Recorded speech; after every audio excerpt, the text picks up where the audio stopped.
नमो नमः। नमः संस्कृताय। आज हम पुनः महाकवि भारवी विरचित किरातार्जुनीयम ग्रंथ के अध्ययन के क्रम में उपस्थित हुए हैं। अभी तक हमने किरातार्जुनीयम के प्रथम सर्ग के कुल 21 श्लोकों का अध्ययन कर लिया है। आज हम 22वें श्लोक से प्रारंभ करते हैं। पिछली कक्षा में हमने यह अध्ययन कर लिया था कि जो सुयोधन है अर्थात दुर्योधन है, वह कभी भी अपने धनुष पर प्रत्यंचा नहीं चढ़ाता है, कभी अपने मुख को विकृत नहीं करता है, क्रोध अर्थात उसे क्रोध नहीं आता है, और जितने भी उसके शत्रु हैं वह सब भी उसकी आज्ञा का पालन करते हैं, जितने उसके राजा हैं वह सब भी उसकी आज्ञा का पालन करते हैं, अर्थात कोई भी उससे विरोध करने की सामर्थ्य नहीं रखता है। अब इस श्लोक में वनेचर महाराज युधिष्ठिर से कहता है कि महाराज, वह अब दुर्योधन स्वयं को यज्ञ कार्यों में लगा रहा है और जो राज्य का भार है वह दुशासन अपने छोटे दुशासन को युवराज पद पर अधिष्ठित करके अब वह स्वयं यज्ञ कार्य में लग रहा है, यज्ञ कार्य प्रारंभ कर रहा है। तो इसका हम उच्चारण करते हैं। स यौवराज्ये नवयौवनोद्धतं निधाय दुःशासनमिद्धशासनः मखेष्वखिन्नोऽनुमतः पुरोधसा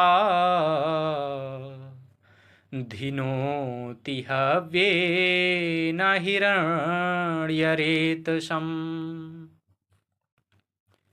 इसका अन्वय है, इद्ध शासनः यः नववनोद्धतं दुःशासनं यौवराज्ये निधाय पुरोधसा अनुमतः अखिन्नः मखेषु हिरण्यरेतसं धिनोति। इसका शाब्दिक अर्थ है,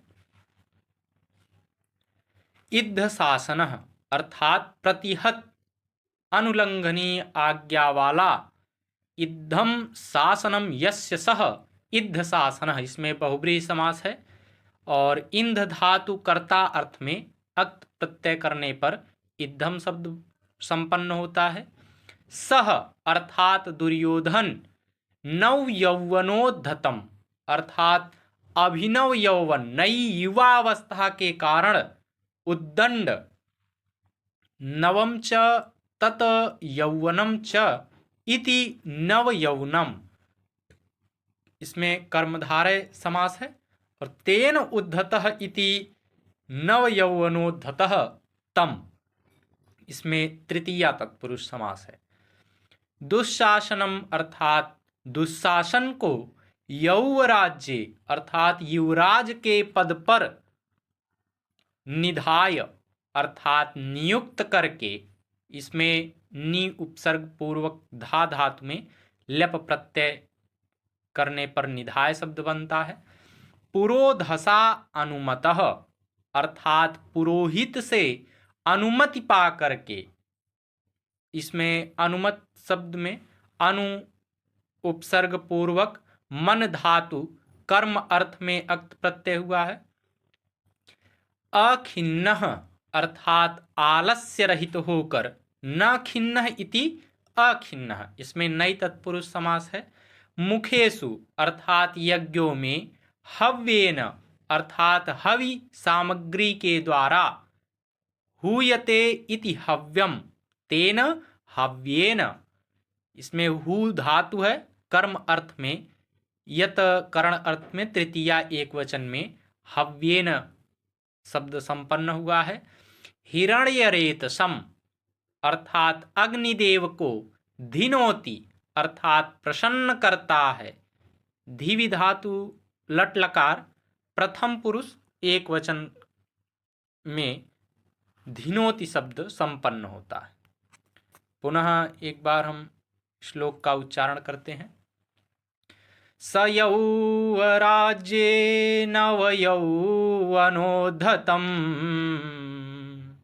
निधाय दोषासनमिद्धशासनः मखेष्वखिन्नोऽनुमतः पुरोधशा धिनोति हव्येन हिरण्यरेतसम्।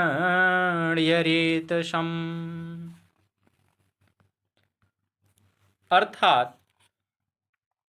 इद्ध शासनः अर्थात अप्रतिहत अथवा अनुलंघनीय आज्ञा वाला सह अर्थात वह दुर्योधन नव यौवनोद्धतम अर्थात नई युवावस्था के कारण उद्दंड दुस्शासनम अर्थात दुस्शासन को यौवराज्य अर्थात युवराज के पद पर निधाय अर्थात अधिष्ठित करके पुरोधशा अर्थात पुरोहित से अनुमतः अनुमति पा करके अखिन्नः अर्थात आलस्य से रहित होकर मखेसु अर्थात यज्ञों में हव्येन अर्थात हवि सामग्री के द्वारा हिरण्य रेतसम अर्थात अग्निदेव को धिनोति अर्थात प्रसन्न कर रहा है। प्रस्तुत श्लोक में वनेचर महाराज युधिष्ठिर से कहता है कि महाराज अब जो दुस्शासन नहीं, यहाँ पर वह दुर्योधन की उपेक्षा कर रहा है, दुर्योधन के विषय में बता रहा है। तो वह कहता है कि जो दुर्योधन पहले द्रुत क्रीड़ा इत्यादि के बहाने जो संपूर्ण पृथ्वी को जीता था और जो अब कभी भी धनुष पर अपने प्रत्यंचा नहीं चढ़ाता है, कभी क्रोधित नहीं होता है, ऐसा दुर्योधन अब अपने जो दुस्शासन है उसको युवराज के पद पर अधिष्ठित करके, युवराज के पद पर नियुक्त करके स्वयं क्या कर रहा है, स्वयं यज्ञ आदि कार्य कर रहा है। तो इसमें बताता है कि अप्रतिहत अनुल्लंघनीय आज्ञा वाला दुर्योधन था, जो आज्ञा का उल्लंघन नहीं कर रहा है, ऐसा दुर्योधन अभिनव यौवन अर्थात नई अवस्था के कारण उद्दंड दुस्शासन को युवराज के कर्म में नियुक्त करके, युवराज के पद पर अधिष्ठित करके पुरोहित से अर्थात जो उसके पुरोहित हैं उनसे अनुमति पा करके और आलस्य रहित होकर के यज्ञों में हवि सामग्री के द्वारा, हवन की सामग्री के द्वारा अब अग्निदेव को प्रसन्न कर रहा है। इसकी टिप्पणी में हम बताएंगे कि यह वंशस्थ छंद में लिखा गया है और इसमें अनुप्रास अलंकार का प्रयोग है। 23वां श्लोक है। अब इस 23वें श्लोक में वनेचर महाराज युधिष्ठिर से कहता है कि इतनी सुदृढ़ व्यवस्था होने के बाद भी, इतना सब कुछ उस दुर्योधन के पास होते हुए भी वह हमेशा आप सभी पांडु पुत्रों से भयभीत रहता है, बहुत डरा हुआ रहता है। इसका हम उच्चारण करते हैं।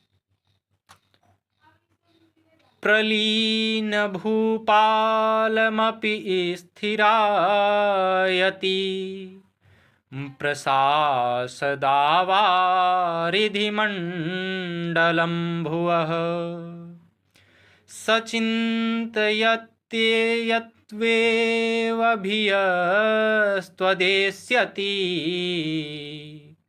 रहो दुरंता बलवद्धिरोधिता।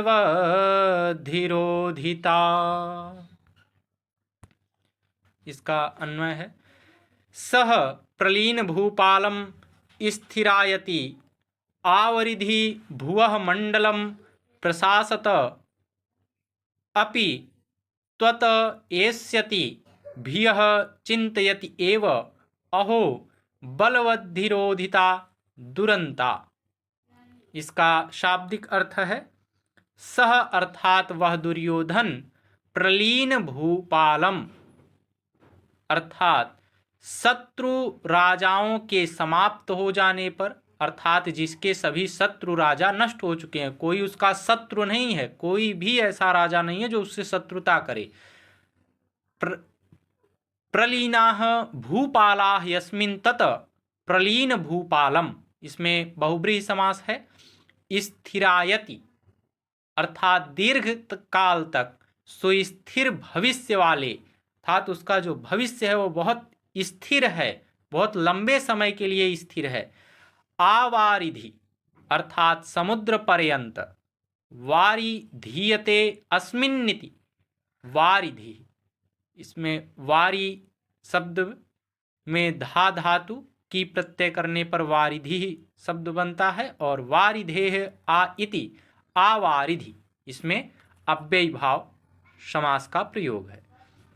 भुवः मंडलम अर्थात भूमंडल पर, प्रशासत अपि अर्थात प्रशासन करता हुआ भी, शासन करता हुआ भी, इसमें प्र उपसर्ग पूर्वक सास धातु में शर्त प्रत्यय करने पर प्रथमा एक वचन में प्रशासत शब्द बनता है।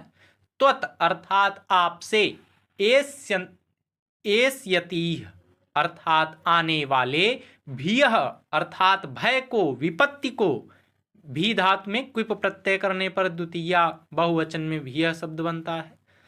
चिंतयति एव अर्थात सोचता ही रहता है। अहो अर्थात खेद की बात है, दुख की बात है। बलवद्धिरोधिता दुरंता अर्थात बलवान शत्रु के साथ विरोध अंत में दुखद होता है। इसमें यह जो अंतिम पंक्ति है, रहो दुहंता बलवद्धिरोधिता रोधिता, यह पंक्ति आपकी सूक्ति है। यह अक्सर पूछ लिया जाता है कि रहो दुरंता बलवद्धिरोधिता रोधिता, यह पंक्ति किस ग्रंथ से उद्धृत है, किस ग्रंथ से ली गई है, तो यह याद रखिएगा। पुनः एक बार हम इस श्लोक का उच्चारण करते हैं। प्रलीन भूपालमपि स्थिरायति, प्रशासदावारिधिमण्डलं भुवः, सचिन्तयत्वेव भियस्त्वदेष्यति, रहो दुरंता बलवद्धिरोधिता।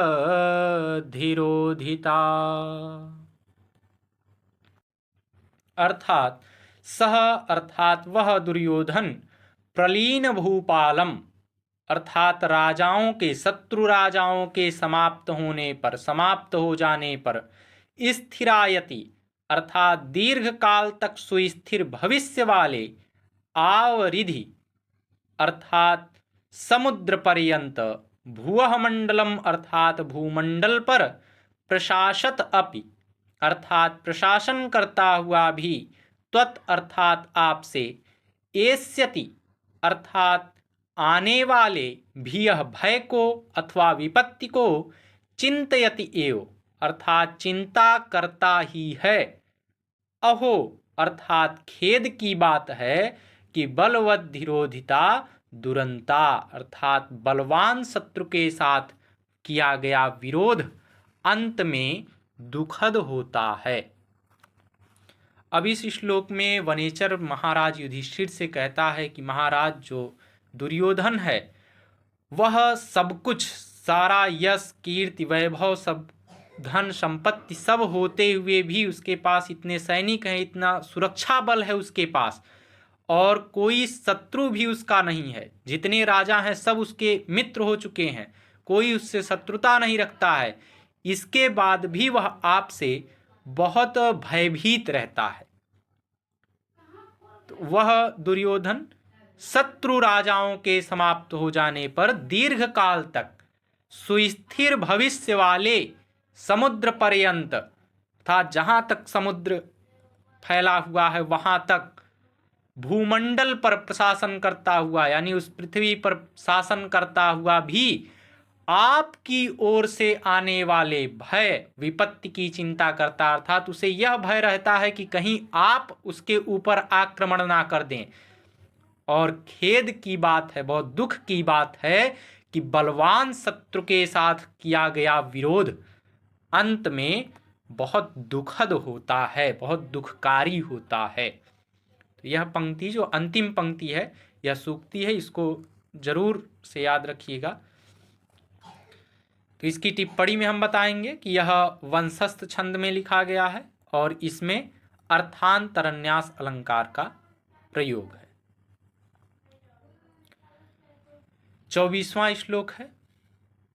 अब इसमें वनेचर महाराज युधिष्ठिर से कहता है कि जिस प्रकार से सर्प गरुण का स्मरण करते ही अपने फन को नीचे झुका लेता है, उसी प्रकार से दुर्योधन को जब यह बोध होता है कि आप और अर्जुन अभी हैं, तो वह आपके भय से अपने सर को नीचे झुका लेता है।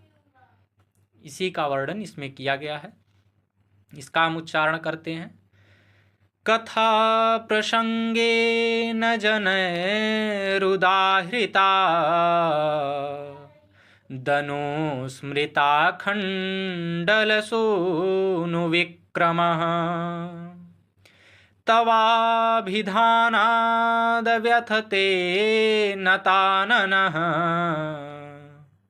सुदुःसाहान्मन्त्रपदादिवोरगः।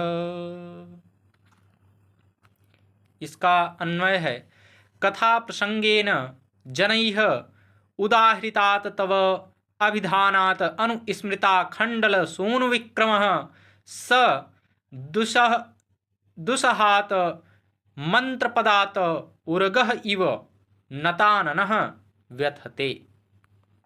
इसका शाब्दिक अर्थ है, कथा प्रसंगेन जनैः, अर्थात बातचीत के प्रसंग में लोगों के द्वारा, कथायाः प्रसंगः इति कथा प्रसंगः, इसमें षष्ठी तत्पुरुष समास है, तेन कथा प्रसंगेन उदाहृतात, अर्थात उच्चारित किए गए, उद और आंग उपसर्ग पूर्वक हरि धातु कर्म अर्थ में अक्त प्रत्यय करने पर पंचमी एक वचन में उदाहृतात शब्द संपन्न होता है।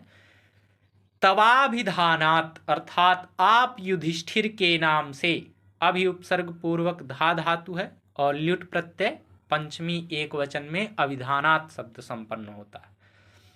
अनुस्मृता खंडल सोनु विक्रमः, अर्थात इंद्र के पुत्र अर्थात अर्जुन के पराक्रम का स्मरण करके उरगह इव, सर्प की भांति, दुस्सहात, अर्थात अति दुसह, दुखेन सहते इति दुसह तस्मात् दुस्सहात, दुस उपसर्ग पूर्वक सह धातु में खल प्रत्यय करने पर पंचमी एक वचन में दुस्सहात शब्द संपन्न होता है। मंत्र पदात, अर्थात मंत्र पदों के द्वारा, मंत्र उच्चारण के द्वारा, मंत्रस्य पदम इति मंत्र पदम, षष्ठी तत्पुरुष समास है, तस्मात् मंत्र पदात। नताननः, अर्थात अधोमुख हो करके, नतम आननम यस्य सह नताननः, इसमें बहुब्रीहि समास का प्रयोग है। व्यथते, अर्थात पीड़ित होता है। पुनः एक बार श्लोक का उच्चारण करते हैं। कथा प्रसंगे न जनैरुदाहृता दनो स्मृता खण्डलसोनु विक्रमः तवाभिधानाद व्यथते नताननः सुदुःसाहान्मन्त्रपदादिवोरगः। अर्थात वनेचर महाराज युधिष्ठिर से कहता है कि महाराज दुर्योधन की स्थिति कैसी है, जैसे सर्प विद्या को जानने वाले श्रेष्ठ विश्व वैद्यों के द्वारा उच्चारित गरुड़ एवं वासुकी के नाम वाले अत्यंत दुसह मंत्र पदों से विष्णु के पक्षी अर्थात गरुड़ के पाद प्रहार का स्मरण करके फन नीचे किए हुए सर्प के समान पारस्परिक वार्तालाप के प्रसंग में लोगों के द्वारा उच्चारित आपके अर्थात आप महाराज युधिष्ठिर के नाम से और इंद्रपुत्र अर्जुन के पराक्रम का स्मरण करके वह दुर्योधन नीचे मुख करके दुखी हो जाता है। इस श्लोक में वनेचर महाराज युधिष्ठिर से कहता है कि महाराज, जैसे कोई बहुत विषैला सर्प हो, किंतु जो विष वैद्य होता है, जब वह गरुड़ और वासुकी नाम वाले इन मंत्रों का विष्णु पक्षी गरुड़ के पाद प्रहार का स्मरण जब करवाता है उन मंत्रों के द्वारा, तो जो विषैला अति विषैला सर्प होता है वह भी अपने फन को नीचे की ओर झुका लेता है। उसी प्रकार से जिस समय दुर्योधन किसी सभा में बैठा हुआ रहता है और उस सभा में आपकी चर्चा आ जाती है, अर्थात महाराज युधिष्ठिर की चर्चा आ जाती है और अर्जुन के पराक्रम का जब कोई वर्णन कर देता है, तो वहां पर दुर्योधन नीचे मुख करके दुखी हो जाता है। इसकी टिप्पणी में हम बताएंगे कि यह वंशस्थ छंद में लिखा गया है और इसमें पूर्णोपमा और श्लेष अलंकार का प्रयोग है। आज के लिए बस इतना ही। नमो नमः। नमः संस्कृताय। धन्यवाद।